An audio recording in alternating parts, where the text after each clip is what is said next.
Pessoal, boa noite. Aqui é o professor Jorge, né? E aqui eu estou preparando uma videoaula para vocês explicando a última matéria que eu passei para vocês em sala e não deu tempo de explicar o cálculo do exercício. Então eu estou passando para vocês passo a passo, né? Tá? Então vamos lá. Primeiro a gente tem que ler o enunciado, né? Então calcular a força nominal de avanço e recuo em newtons e o consumo de ar em metros cúbicos por hora do cilindro de ação dupla abaixo declarado, sabendo-se que seu trabalho é de 30 ciclos por minuto. Então, antes da gente começar a fazer o cálculo, né, o importante é fazer o quê? Montar uma tabela de dados, tá? E é o que eu estou fazendo, por exemplo, aqui. Então, aqui logo abaixo, ó, eu montei uma tabela de dados, né? Que eu estou, conforme eu vou lendo o meu enunciado, eu vou montando essa tabela de dados para mim poder fazer a conversão depois e fazer os cálculos, né? Então, o primeiro dado que ele passou lá em cima, né, no exercício, se vocês olharem, é de 30 ciclos por minuto. Aí, olhando aqui embaixo, ó, quantidades de ciclos por minuto, letra N. Então, eu montei aqui embaixo, letra N, 30 ciclos por minuto, né? O próximo dado é diâmetro do êmbolo de 3 polegadas, né? Tá? Então, eu vou aqui embaixo, coloco lá, diâmetro do êmbolo, né? Diâmetro do êmbolo é dado pela letra D maiúscula. Então, eu montei aqui embaixo na tabela, letra D maiúscula igual a 3 polegadas, né? E aí eu vou na tabela de dados que me foi passada, ali me fala o seguinte, ó, que 1 polegada é igual a 2,54 centímetros, né? Então, eu peguei as 3 polegadas e transformei em centímetros para ajudar a fazer meu cálculos. Então, 3 polegadas vezes 2,54 centímetros vai dar 7,62 centímetros. Tudo bem? Então, vamos para o próximo dado. Aí ele fala que o diâmetro da haste é de 1 polegada e 3 oitavos, né? Tá? E aí eu vou na minha tabela e monto aqui, ó. Então, o diâmetro da haste, ele é dado pela letra D minúscula, como a gente viu aqui nos dados do exercício. Letra D minúscula, diâmetro da haste. Diâmetro da haste, 1 polegada e 3 oitavos, né? Eu pego, transformo ela em milésimos de polegada primeiro, antes de transformar em centímetros. Então, o que eu faço? Divido o 3 pelo 8, vai dar 0,375 milésimos de polegada. Mais 1 polegada, 1,375 milésimos de polegada, né? Sabendo-se que 1 polegada é igual a 2,54 centímetros, 1,375 vezes 2,54 centímetros vai dar 3,49 centímetros, que é o diâmetro da haste do meu cilindro, né, em centímetros. E aí a gente vai para o próximo dado lá do enunciado. Logo após, ele fala que o curso do cilindro ele é de 8 polegadas, né?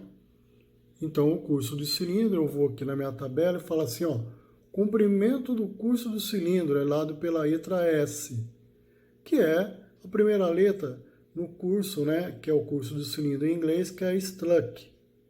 Então, ele colocou a letra S, e aí eu vou montar na minha tabela, letra S, comprimento do cilindro, 8 polegadas.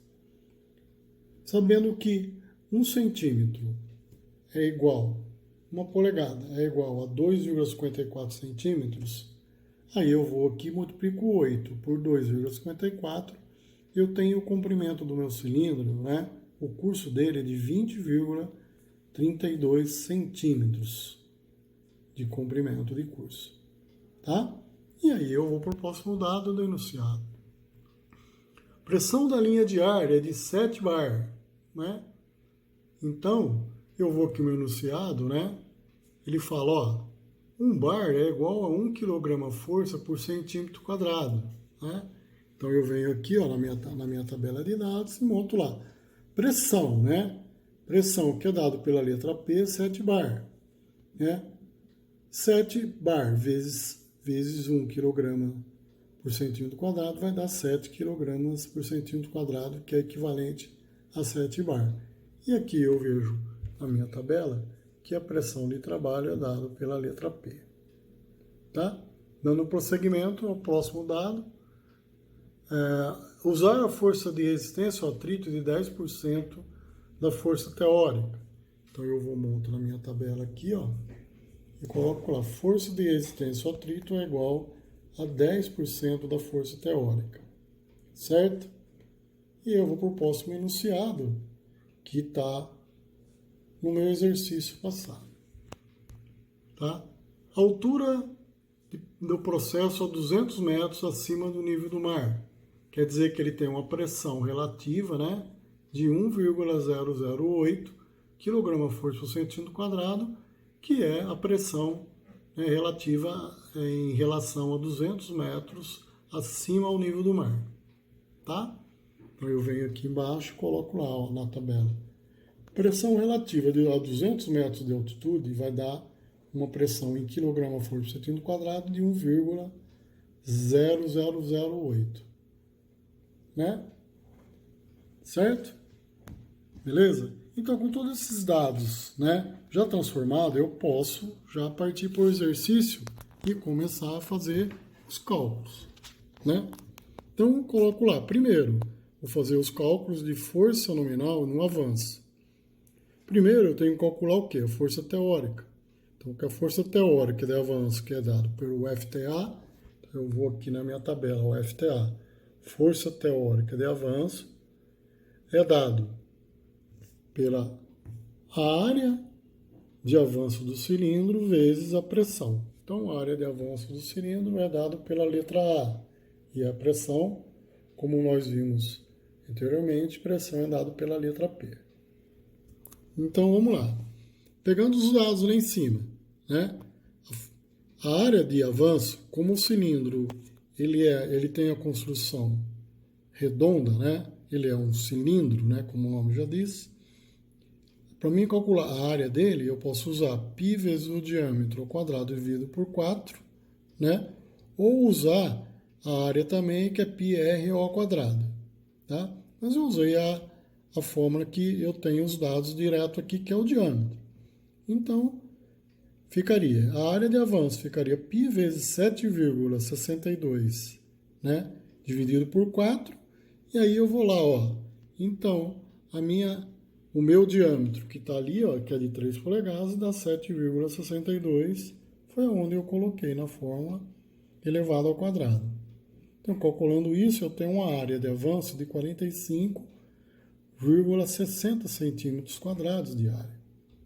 Então, eu volto para a minha fórmula para calcular a força teórica de avanço e coloco lá a área de avanço do cilindro, né? A área útil de avanço, a área útil do êmbolo do cilindro. Para o avanço é de 45,60 centímetros quadrados, vezes a pressão de trabalho, que é 7 bar, que transformado em quilograma-força vai dar 7 kg/força na transformação direta, né?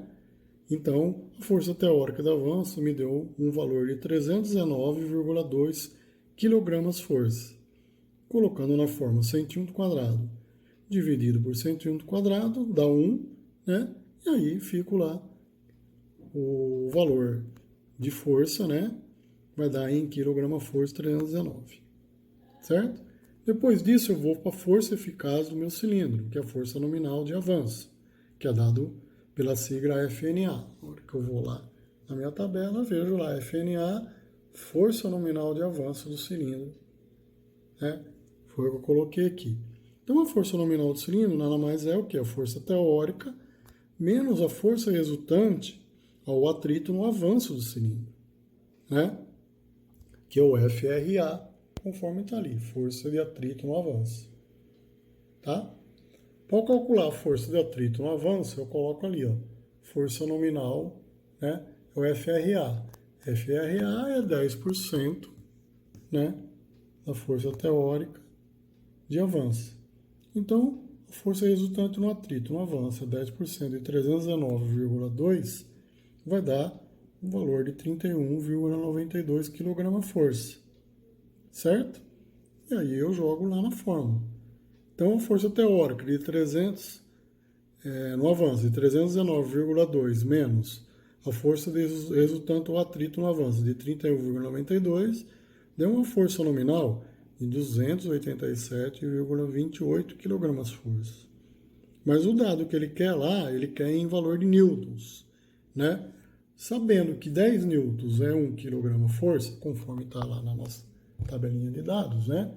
Então tá lá, ó, 10 newtons é 1 kgf, tá? Coloco esse valor aqui, ó, multiplico, monto uma regrinha de 3, ou num cálculo direto, multiplico ele por 10. Então, a minha força nominal em newton deu 2.873 newtons de força nominal do meu cilindro, tá? Certo? E aí eu vou para o cálculo de recuo.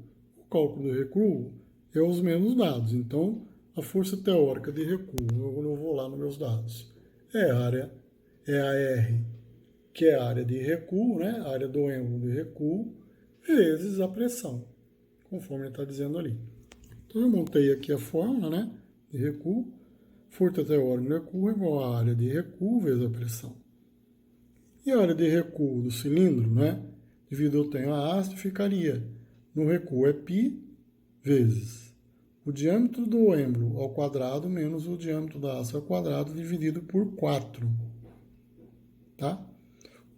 Então, a fórmula ficaria assim, π vezes, como o diâmetro do êmbolo é 7,62, eleva ao quadrado, menos o diâmetro da haste, que a gente montou na tabela lá, que é o Dzinho menor, dá 3,49.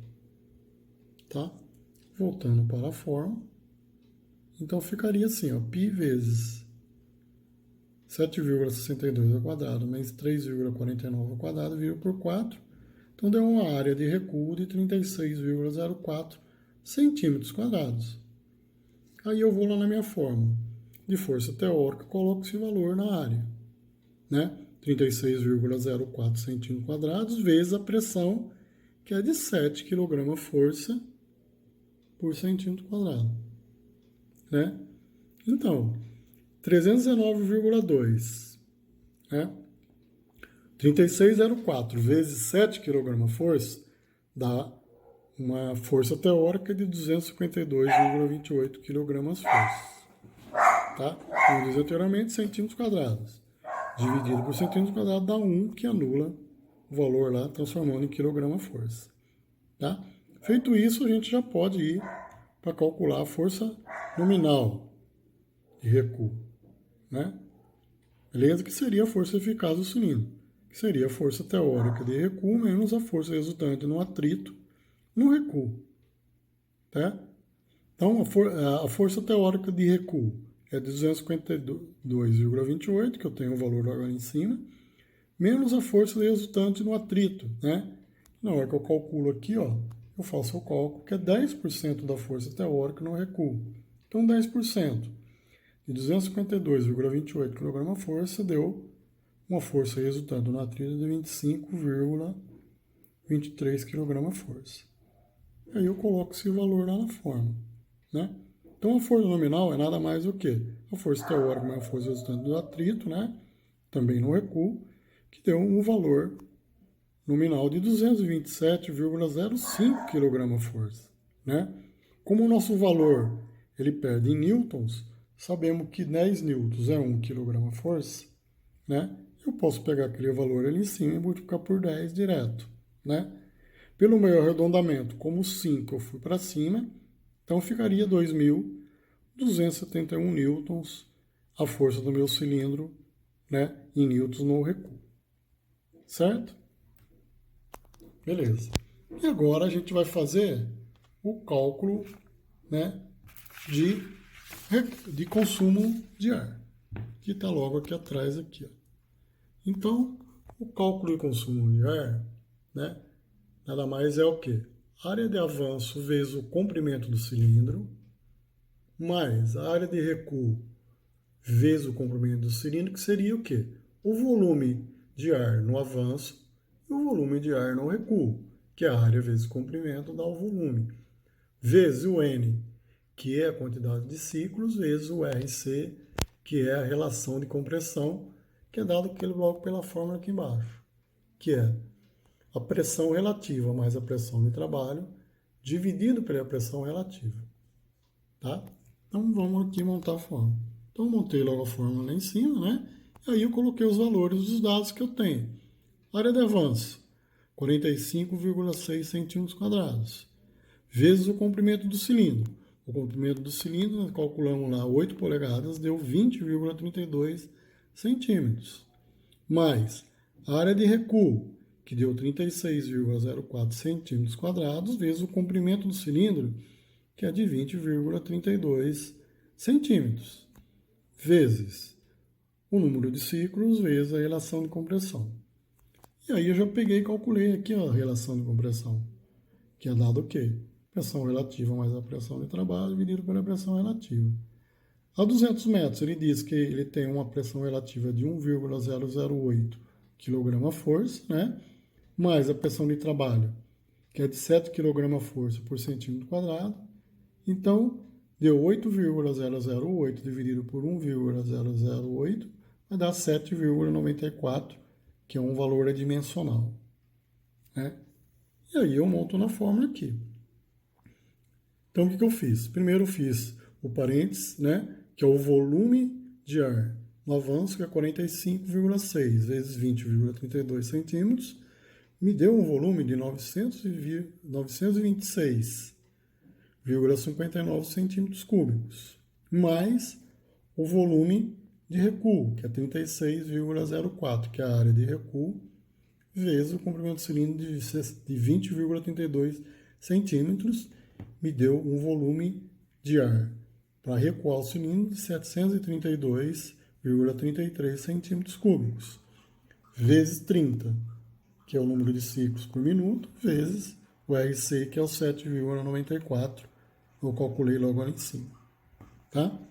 Calculando esses valores, né, eu somei o 926 mais 732,33, vai dar 1.658,92 centímetros cúbicos, vezes 30 ciclos por minuto, vezes 7,94. Né? Então, me deu um valor de 395.155 centímetros cúbicos por minuto. Né? Transformando para litros, sabendo que 1 litro é 1.000 centímetros cúbicos, eu montei uma regrinha de 3, dividi por 1.000. Então, eu fiquei com um consumo de ar comprimido de 395,155 litros por minuto, né? Mas não é ainda o resultado que ele pediu. Ele pediu metros cúbicos por hora. Então, tem que transformar litros para metros cúbicos. 1 metro cúbico é igual a 1.000 litros. Montei a regrinha de 3 novamente, né? Dividi por 1.000 novamente. Então, eu tenho 0,395,155 metros cúbicos por minuto. Mas ainda não é o valor que ele está pedindo, né? Não é a unidade, ele está pedindo metros cúbicos por hora. Então, a unidade de tempo ainda não está correta. Então, como transformar o quê? Minutos para hora. 1 hora é igual a 60 minutos, né? Então, eu pego e multiplico por 60, eu vou ter o consumo geral desse cilindro, né, de 23,71 metros cúbicos por hora. Então, agora está na unidade, conforme foi exigido no nosso exercício. Tá? Espero que tenha ajudado vocês. Qualquer coisa vocês me liguem, tá? E estarei logado no Moodle para ajudar vocês no próximo exercício que eu coloquei em sala de aula, né? Quando eu expliquei esse tema, tá? Eu quero que vocês me façam o próximo exercício e me enviem via e-mail. Obrigado e até mais. Aguardo o envio de vocês. E, por favor, seria possível vocês mandarem no e-mail, que é o e-mail institucional da escola lá, da ETEC. Tá? Obrigado, boa noite.